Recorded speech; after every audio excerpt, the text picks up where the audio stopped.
Thiruvananthapuram DCC president സ്ഥാനത്ത് നിന്നും പാലോട് രവിയെ മാറ്റിയേക്കും. തിരുവനന്തപുരത്തും ആറ്റിങ്ങലിലും UDFന് വോട്ട് കുറഞ്ഞതിനു പിന്നാലെയാണ് നീക്കം. ശശി തരൂരും അടൂർ പ്രകാശും ഹൈക്കമാൻഡിന് പരാതി നൽകി. വിവരങ്ങളുമായി പ്രജിത് മോഹനൻ ചേരുന്നു. പ്രജിത്ത്, എന്താണ് വിലയിരുത്തൽ?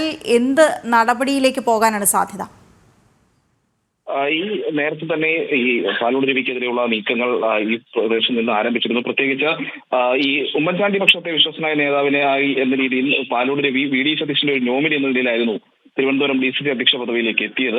എന്നാൽ നേതൃനിരയിൽ എത്തിയതിന് പിന്നാലെ പാലോട് രവി ഏകാധിപത്യ പ്രവണതയൊക്കെ കൈക്കൊള്ളുന്നതായി നേരത്തെ തന്നെ പാർട്ടിക്കുള്ളിൽ ആരോപണം നിലനിൽക്കുന്നുണ്ട്. ഇതുമായി ബന്ധപ്പെട്ടുള്ള വിവിധ പ്രശ്നങ്ങളും ഉണ്ടായിരുന്നു. പിന്നാലെയാണ് ഈ തിരുവനന്തപുരത്ത് മാറ്റിയെങ്കിലും വീട്ടിലെങ്കിലും UDFന് വോട്ട് കുറയുന്ന ഒരു സാഹചര്യം ഉണ്ടായത്. തുടർന്നാണ് ഹൈക്കമാൻഡിന് ഈ പരാതിയുമായി ശശി തരൂരും അടൂർ പ്രകാശും ഒക്കെ രംഗത്ത് വന്നിരിക്കുന്നത്. എന്നാലും ശബരിനാഥനും ചെമ്പഴന്തി അനിലിനും ആനാട് ജയനും ഒക്കെയാണ് ഇപ്പോൾ മുൻതൂക്കമുള്ളത്. ഈ ചെറുപ്പക്കാർ സ്ഥാനത്ത് വരണമെന്ന AICCയുടെ ഒരു പൊതു നയത്തെ ചൂടുപിടിച്ച് അല്ലെങ്കിൽ അതുമായി ബന്ധപ്പെടുത്താണ് ഇപ്പൊ ഈ പാലോട് രവിക്കെതിരായിട്ടുള്ള നീക്കം സജീവമായി മുന്നോട്ട് പോകുന്നത് എന്ന് നമ്മൾ പറയേണ്ടി വരും.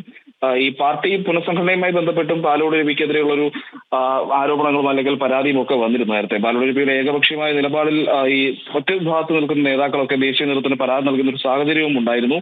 അങ്ങനെ വിവിധ പ്രശ്നങ്ങൾ, അതായത് ഈ ഗ്രൂപ്പ് തലത്തിൽ തന്നെ നോക്കുകയാണെങ്കിൽ ഇപ്പോൾ ജില്ലയിലെ ഗ്രൂപ്പിലേക്ക് പ്രമുഖരായിട്ടുള്ള നേതാവായിരുന്ന AM ലത്തീഫിനെതിരെ നേരത്തെ പാർട്ടി വിരുദ്ധ പ്രവർത്തനങ്ങൾക്കെതിരെ നടപടി ഉണ്ടായിരുന്നു. ഈ നടപടിക്ക് പിന്നിലും ഈ പാലോട് രവിയുടെ കൈകൾ ഉണ്ട് എന്നുള്ള ആരോപണമൊക്കെ ഗ്രൂപ്പ് പ്രവർത്തകർക്കെതിരെ ശക്തമായിട്ടൊക്കെ നിൽക്കുന്ന സാഹചര്യം ഉണ്ടായിരുന്നു. അപ്പോൾ അങ്ങനെയാണ് ഇപ്പോൾ മൊത്തത്തിൽ പാലോട് രവിക്കെതിരെയുള്ള നീക്കം സജീവമാകുന്നത്. എന്തായാലും ഈ പരാതി പോയിട്ടുണ്ട്. ആ പരാതിയിൽ ഒരുപക്ഷെ നടപടി ഉണ്ടാവുകയാണെങ്കിൽ ശബരിനാഥനും ചെമ്പഴന്തി അനിലിനും ഒക്കെ ആനാട് ജയനും ഒക്കെ ആയിരിക്കും മുൻതൂക്കം എന്ന് പറയുന്നത്. അപ്പോൾ തിരുവനന്തപുരത്തുള്ള ചെറുപ്പക്കാരൻ എന്ന നിലയിൽ ശബരിനാഥന് തന്നെ കൂടുതൽ സാധ്യതയും കൽപ്പിക്കപ്പെടുന്നുണ്ട്. വീണ.